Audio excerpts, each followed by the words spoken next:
Hello guys, నేనైతే ఈరోజు మా బుడ్డోడి కోసం ఉగ్గు ప్రిపేర్ చేస్తున్నా. అయితే వీడియోలోకి వెళ్ళే ముందు మన ఛానల్ని సబ్స్క్రైబ్ చేసుకోండి.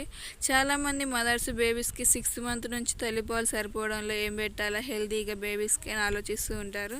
సో నేనైతే మా పాపకు కూడా 6th మంత్ నుంచి ఉగ్గు పెట్టడమే స్టార్ట్ చేశాను. తనైతే ఉగ్గు చాలా ఇష్టంగా తింటుంది.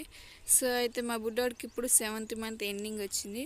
సో అందుకోసం నేను వాడికి కూడా ఉగ్గు ప్రిపేర్ చేద్దాం అనుకుంటున్నాను. సో ఎలా చేయాలో ఏంటి అని చూసేద్దాం రండి. సో కావాల్సిన ఐటమ్స్: బియ్యం, మినపగుండ్లు, పెసరగుండ్లు, పచ్చెనగపప్పు, పెసరపప్పు, ఎర్రపప్పు, కందిపప్పు, పల్లీలు, బాదం, జీడిపప్పు, వాము, జీలకర్ర. సో ఇప్పుడు నేనైతే క్వాంటిటీ ఎలా తీసుకుంటున్నానో చూడండి. 1 గ్లాస్ రైస్కి 1/2 గ్లాస్ తీసుకుంటున్నా పప్పులన్నీ. పెసరపప్పు 1/2 గ్లాస్, మినపప్పు 1/2 గ్లాస్, పచ్చెనగపప్పు 1/2 గ్లాస్, ఇంకా ఎర్రపప్పు 1/2 గ్లాస్, అండ్ కందిపప్పు 1/2 గ్లాస్, పెసరపప్పు 1/2 గ్లాస్, అన్ని 1/2 గ్లాస్, పల్లీలు 1/2 గ్లాస్. ఇంకా ఇన్ని పప్పులు వేస్తున్నాం కాబట్టి బేబీ డైజెషన్ కోసం నేనైతే 1 స్పూన్ జీలకర్ర, 1/2 స్పూన్ వాము తీసుకుంటున్నాను. ఇవన్నీ బేబీ డైజెషన్ కోసం ఇవన్నీ వేస్తున్నాం కాబట్టి బేబీ డైజెషన్ చేసుకోవడానికి ఈజీగా. సో ఇప్పుడైతే నేను జీడిపప్పు, బాదం పప్పు వేస్తున్నా. బాదం పప్పు అలర్జీ ఎలా ఉంటే బేబీకి స్కిప్ చేసేయచ్చు. నేను బాదం పప్పు అయితే 5 or 6 ఇలా వేసుకుంటున్నా. ఇంకా జీడిపప్పు వచ్చేసి 8 or 9 వేసుకుంటున్నా. సో ఇప్పుడు వీటన్నిటిని మనం 1-2 సార్లు వాష్ చేసుకోవాలి. వాష్ చేసుకున్న తర్వాత ఎండకు ఆరబెట్టుకోవాలి. 1 hour అట్లా 1 hour 2 hours ఎండకు ఆరబెట్టుకున్న తర్వాత బాదం పప్పుకి పైన పొట్టు తీసేయచ్చు, మీ ఇష్టం.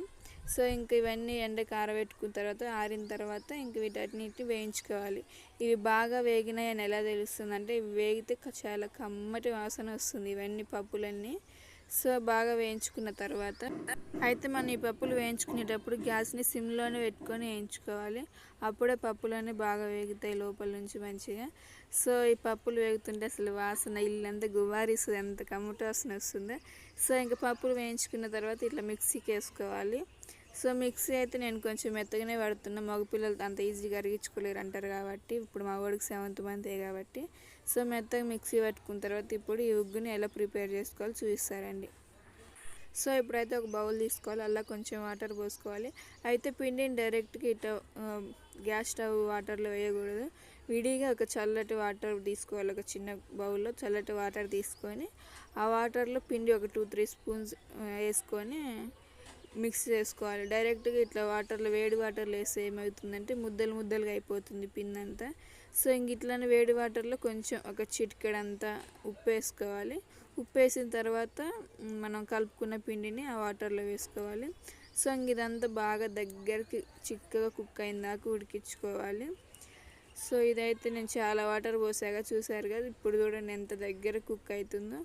ఇట్లా మొత్తం మన స్పూన్తో ఇట్లా తిప్పుతుంటే చూడండి ఎట్లా వస్తుంది. అట్లా కుక్ అయిన తర్వాత ఇంకా స్టవ్ ఆఫ్ చేసుకొని బేబీస్కి తినిపించేయడమే. సో మా వ్లాగ్ నచ్చినట్టు సబ్స్క్రైబ్